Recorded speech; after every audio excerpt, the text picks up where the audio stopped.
Benvenuti a questa puntata speciale di Qua il Buon Veneto, alla scoperta delle meraviglie del Veneto. Oggi visiteremo un parco faunistico, siamo a Bussolengo, al Parco Natura Viva.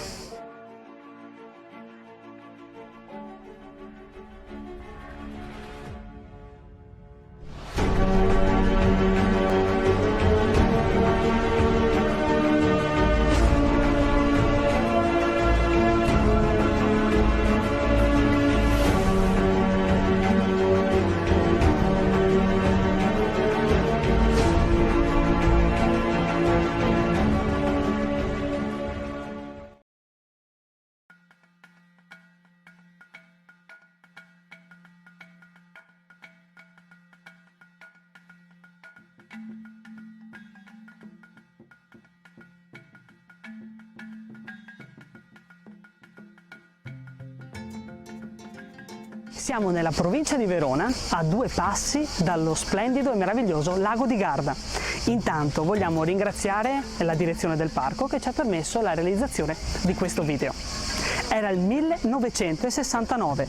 L'architetto veronese Alberto Avesani e la moglie Giorgia, appassionati di natura, diedero vita a questo parco, inizialmente chiamato Parco Zoo del Garda.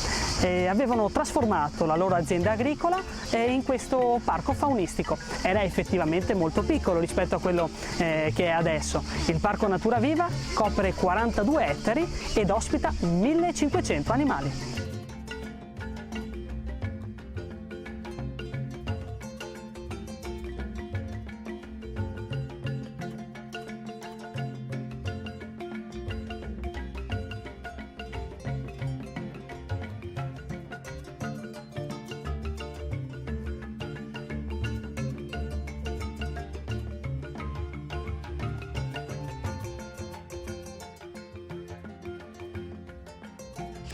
Un parco faunistico moderno e ben progettato è fondamentale nella conservazione e salvaguardia della biodiversità e questo è stato sancito e ufficializzato dalla Conferenza di Rio del 1992.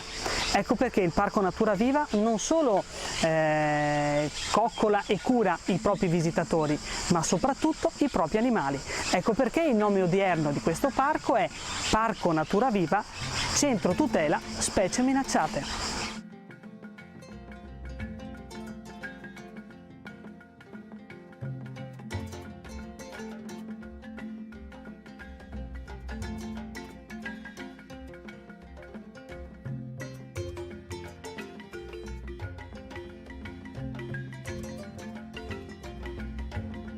Sin dall'apertura questo parco ospitava un ippopotamo di nome Pippo, era così mansueto da essere diventato quasi domestico. Ha visto passare oltre 5 milioni di bambini, anche se nel 2009 purtroppo è venuto a mancare con oltre 50 anni di vita, quindi quasi un record di longevità, e ugualmente il suo ricordo rimarrà vivo. All'ingresso del parco un monumento lo ricorda.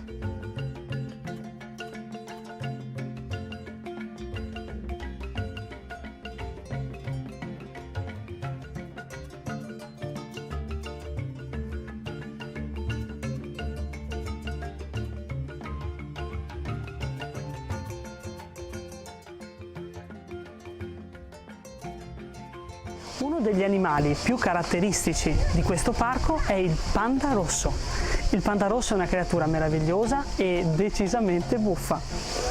Questo parco è una delle maggiori istituzioni al mondo per la conservazione di questo animale, la cui sopravvivenza è veramente a rischio. Questo parco ospita ben 2 coppie.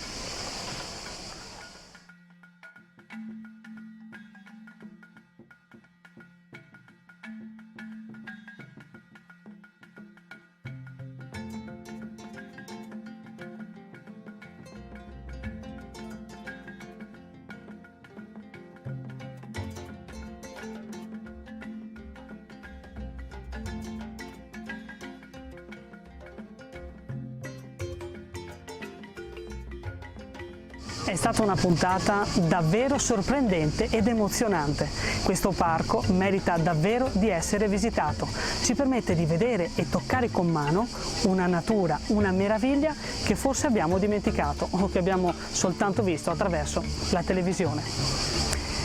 Alla fine di questo video non perdetevi la foto della settimana inviataci da Giada che ritrae uno scorcio di Treviso. Grazie per averci seguito, a presto!